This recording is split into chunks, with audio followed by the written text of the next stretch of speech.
طارق دياب يقارن بين المغرب وتونس ويؤكد أن المغرب سبق بخطوات كبيرة في التخطيط والبنية التحتية، شهادة صريحة من أسطورة تونسية تعكس واقعا في البلدين. أنا كي شفت المغرب والله من الحاجات اللي دخلت في اسمه المغرب دوختني.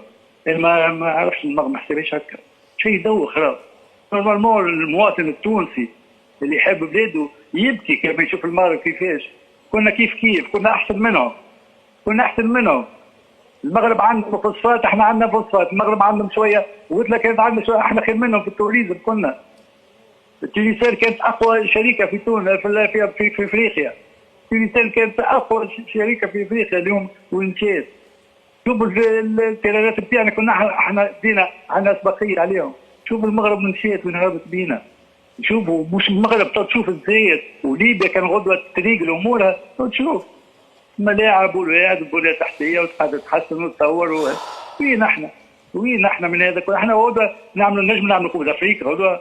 ما عندنا تيرانات، كل تيران ما عندكش ملاعب فرعيه.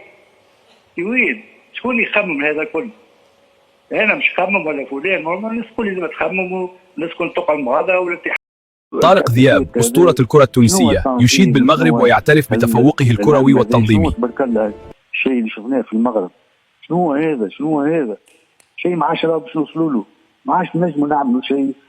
الربوع اللي يعملوا في المغرب، شنو الملاعب هذه؟ شنو امطار هكا والملعب شنو في الملاعب الفرعيه؟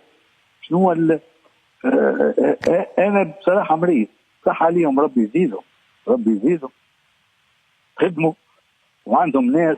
او عندنا الكابتن ماجد الشاجة يحيي فيك، اللي خدم معاك في البيين وفي الجزيره الرياضيه، اكيد يحييك ومتفاعل مع الكلام نتاعك. طارق في علاقه بالتجهيزات والبنيه التحتيه الموجوده في المغرب.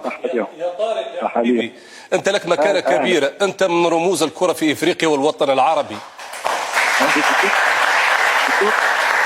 ورقم مهم في معادلة الكرة العالمية. أنتم رفعتم سقف الطموحات في مونديال 78. سنعيش على تلك الذكريات وتظل مرجعية عندما يتحدث هذا الاسم بهذه القيمة وهذه الهالة وهذا التاريخ عن المغرب.